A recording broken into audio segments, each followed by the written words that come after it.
José Luis, la propuesta del pacto fiscal es cambiar el modelo de distribución de la parte impositiva, nada más. Cuando ustedes plantean pacto fiscal no están hablando de que te den más plata por hidrocarburos, por esto, por lo otro, no. Ustedes están hablando directamente del IVA, del RC-IVA, es decir, de todos los impuestos que paga cada ciudadano que hace alguna actividad económica en el país. Exactamente. ¿Es correcto? Correcto. En este momento, la relación que hay entre departamentos-estado es 20% reciben las alcaldías y 5% reciben las universidades. Sí. ¿Esa es la relación? Esa es la relación. Okay. Ese es el cuánto por ciento de toda la torta del Estado, el cuánto por ciento implica eso. A ver, para que nosotros lo podamos entender. Ya. De todo lo que es como decís, todos los impuestos. Ya. Eso no pasa del 16% de lo que es el presupuesto general de la nación. Ya. 16%. 16%. Y de ese 16% se distribuye, en este momento 75% va al para Estado. El Estado central, Tesoro General de la Nación.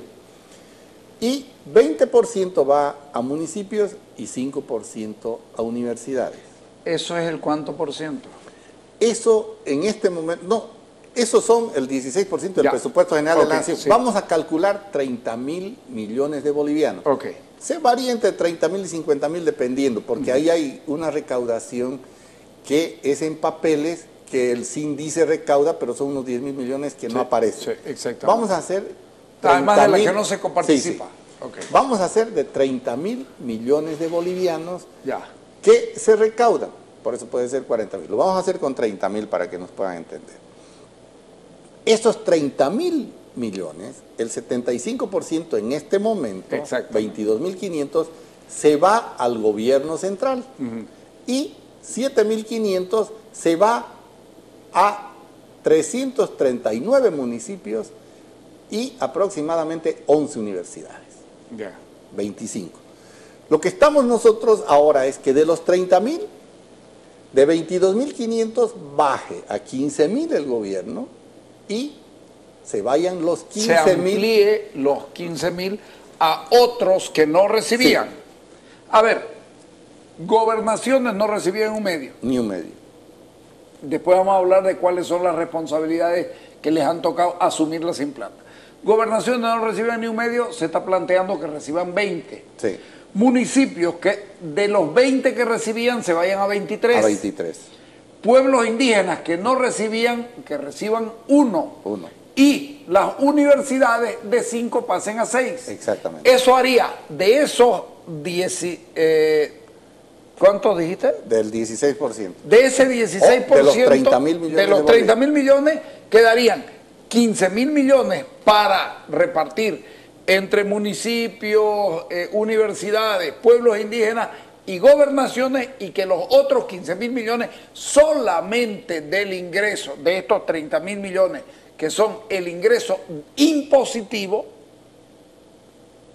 se partan 50 y 50 entre el Estado. Y vayan al Tesoro. Y vayan al Tesoro. Entonces, ¿eso es correcto? Correcto. Okay. Ahora, la ventaja que esos 7.500 millones que solo representan el 4% del presupuesto general de la nación. Los 7.500 millones que está recibiendo en este momento estas 300 y tantas instituciones solo representan dentro del total del presupuesto general de la nación el 4%.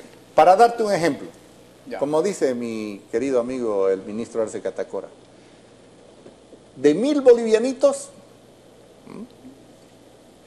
lo que estamos pidiendo es que el gobierno deje de despilfarrar 40 bolivianitos.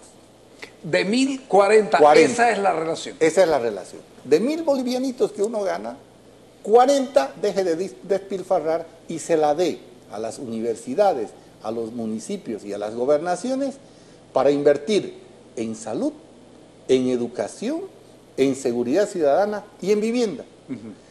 Porque la plata que viene a universidades, municipios y gobernaciones, el 100% se van a ir a proyectos de inversión. No podemos pagar nosotros de esa plata gasto lo corriente, que son sueldos, salarios. Por ejemplo, nosotros no vamos a crear de 14 ministerios, no vamos a hacer 21.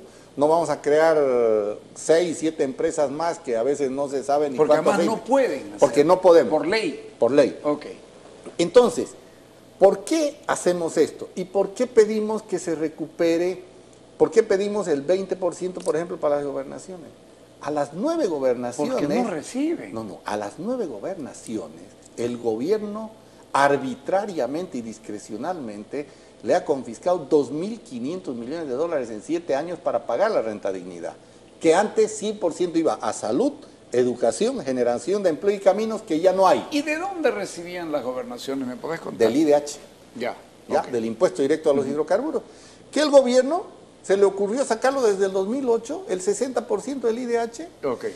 Y encima, al pucho que nos dejó, le pone seguridad ciudadana.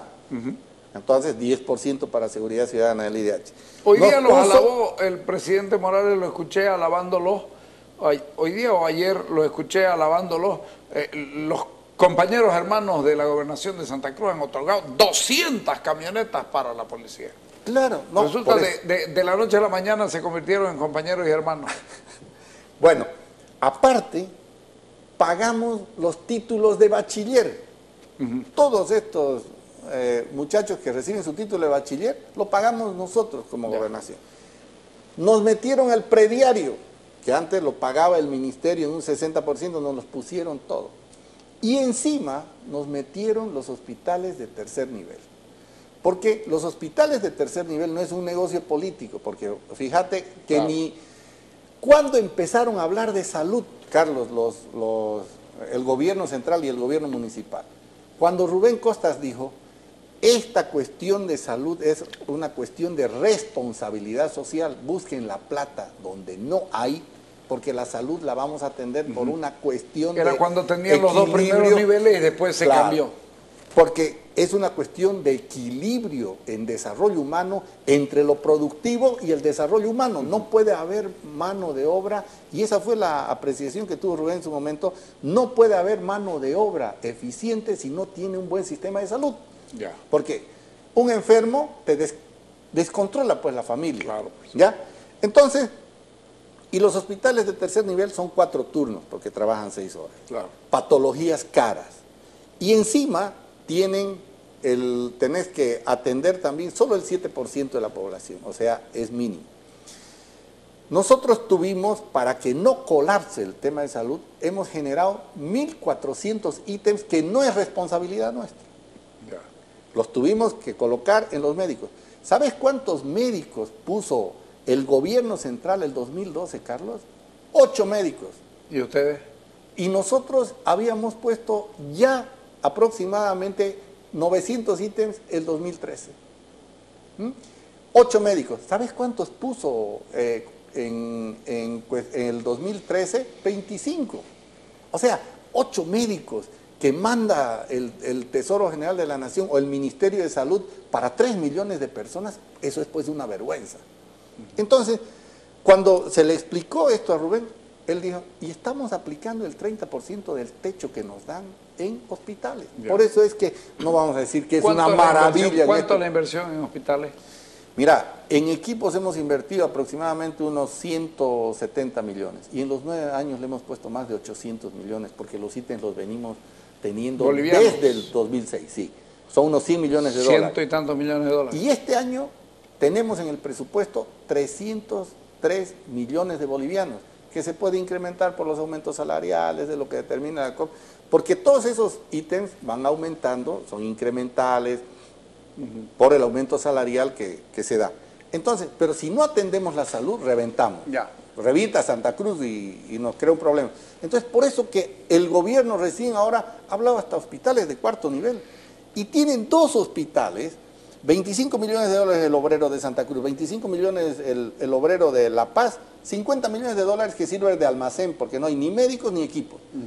Eso dijo no que ya puede no va a hacerse. hacer más hospitales porque sale muy caro equiparlo. Pero ¿cómo vas a decir eso cuando en este momento... Lo dijo, ¿ah? Claro. No es que yo me Y invente. por ejemplo, Novillo. Te voy a dar el ejemplo del gobernador Novillo. ¿Querés escucharlo a Novillo? A ver. Ponerlo a Novillo, haceme el favor a Novillo en la declaración de ayer, es la nota número C. Dale.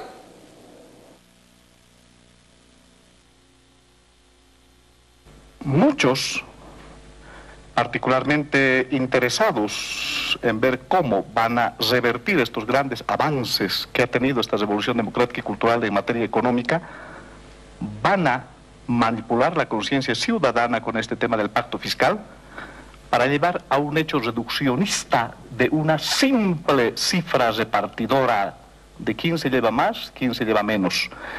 La típica mentalidad del empresario neoliberal, egoísta, que está pensando en sumas y restas, cuánto va a ganar, cuánto va a perder, pero no está pensando en la construcción colectiva de país. Quienes fueron actores de esta época política nefasta son los que ahora están manejando como bandera el tema del pacto fiscal. Esto, en lo personal, a mí me enerva. Esos que no tienen ninguna moral para hablar de pacto fiscal son los primeros en abanderar, manipulando la conciencia ciudadana. Y hay que estar atentos y alertas. Yo siempre... ¿Qué tiene que ver esto con el pacto fiscal? A ver, ¿Vos le entendés qué quiso decir? no, lo que pasa es que estaba todo armado, porque en su momento dijeron un saludo, y claro, un saludo, y él se explayó. Pero yo lo entiendo a Novillo, al gobernador Novillo, por una sencilla razón. Él no quiere más recursos para su departamento. Él dice que tiene. Ya. Y en 9 años, la producción de petróleo en Cochabamba ha ido cayendo. Ya. Y para compensar, le han dado la planta de urea y amoníaco. Ya. Entonces, si un gobernador no quiere plata adicional para cubrir sus necesidades, porque Cochabamba ganaría más como no productor por el fondo de compensación. Entonces, él no puede seguir defendiendo cuestiones partidarias, porque claro, él sabe que el 95% del presupuesto general de la nación se lo gasta un solo partido político, que es su partido. Perdón, Carlos. Aparte, el señor Novillo no sabe que esa plata que estamos pidiendo, ese 4%, esos 40 bolivianitos, es para salud. Claro, nosotros lo pedimos para salud porque en los hospitales hemos puesto 1.400 ítems, estamos equipando en Cochabamba, sus hospitales son malos. Y a él no le interesa, porque él estuvo enfermo hace 2 semanas y se fue a Brasil. Sí. Yo personalmente no tengo para pagarme una curación en Brasil, te soy franco. Yo me tengo que morir y ya le he dicho a mi mujer y a mis hijos, a mí me llevan al hospital japonés o al San Juan de Dios, que por lo menos se van a acordar que uno les ayudó a tener plata ahí y que me atiendan, ¿no? Claro. Entonces, claro, Novillo dice, no necesito más plata porque no necesito salud, porque yo me voy a Brasil a que me cure. O sea, ¿sabes qué? Eso me parece, me enerva, dice él. Yo creo que nos debe enervar a todos de una persona que no quiere plata. Claro, porque tiene la plata para irse afuera. Paradójico, en la repartición, Cochabamba es uno de los más beneficiados en esta ingeniería económica y financiera. Cochabamba es uno de los departamentos más beneficiados con el cambio del sistema. Porque le sube 200% los ingresos que tiene. Y aparte, queda claro que no tocamos ni regalías ni IDH, para que Tarija se quede tranquilo, Tarija se quede tranquilo y todo se quede tranquilo. Estamos hablando de impuestos. De impuestos. Ingreso de impuestos. Y ese impuesto, en vez de que se vaya a sueldos y salarios de unos cuantos jerarcas, vayan a la salud, a la educación, y le llegue pues al que paga sus impuestos. Y esto es equitativo porque Santa Cruz genera, Carlos, el 40% del ingreso tributario de Bolivia. Y de eso no nos retorna ni siquiera el 10%. Vos estás hablando, cuando se habla de pacto fiscal se dice, pongámoslo todo en una bolsa y hagamos una doble valoración. La uno por población y la otra por... por territorio. Por territorio, ¿ya? Okay. O sea, por población e igualitaria. Todos los ciudadanos valen lo mismo en el país. De ese 20% que tenemos nosotros, por ejemplo, para las gobernaciones, 10% se va a ir por población, ¿ya? Donde está la atención a la población, y 10% igualitario.